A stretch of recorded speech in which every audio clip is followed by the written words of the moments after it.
So,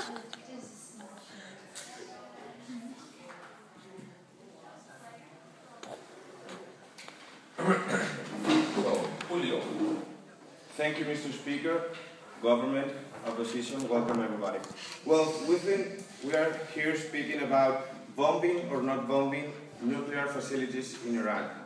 Well, the opposition has told us that Iran, they realize that maybe they could have bombs, but they realize that they have that facilities, so if they have that facilities are made for creating bombs, so we are in the same point. If they have that bomb, as our colleague in the government said, they threaten us. That's fair enough to attack a country. Because as my colleague and friend Sam said, there's not an international law that let us attack another country, but there it is. There it is because in international law, if there exists a reasonable risk that a country can attack other countries, you can attack, you can intervene that country. Yeah. Okay, can you explain me the difference between probability and possibility? Yeah, the probability is first, and without probability, there couldn't be a possibility. So if we have probability, maybe for sure, in my opinion, there will be a certain possibility. Well, we are speaking about policy, we're speaking about safety of the countries, and we're speaking about all that stuff. But in my side of my team, we want to speak about soft power. Soft power is a common concept used by the United Nations and all the diplomatics that work in the United Nations. This works like this. United Nations, when there's a problem in the world, they just use soft power. It's the power of the example.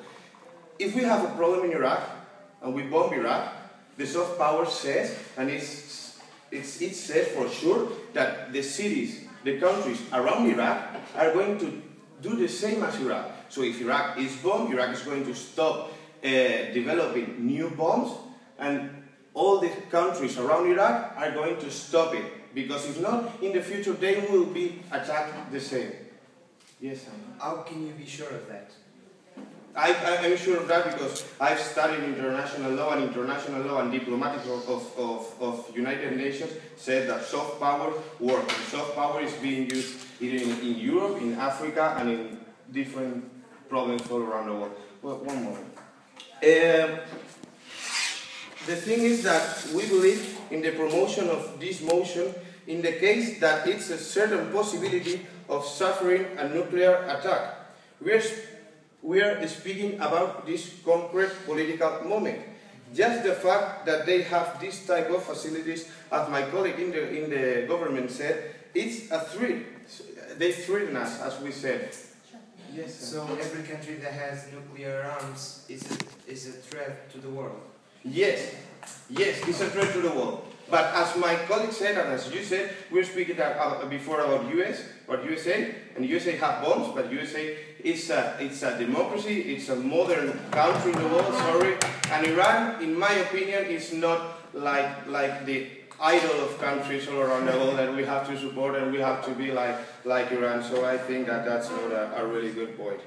And for the last point, my colleague Sam talked about that if we destroy nuclear facilities, we don't have a kind of smart bomb that do not explode the bombs that are inside. So we have the good and we have the necessary skills to develop a smart bomb that's to throw it in Iran and not explode like making an environmental problem of that. We have the knowledge and we have the technology just to explode in Iran a bomb and not to make that a problem of the whole earth. So thank you very much.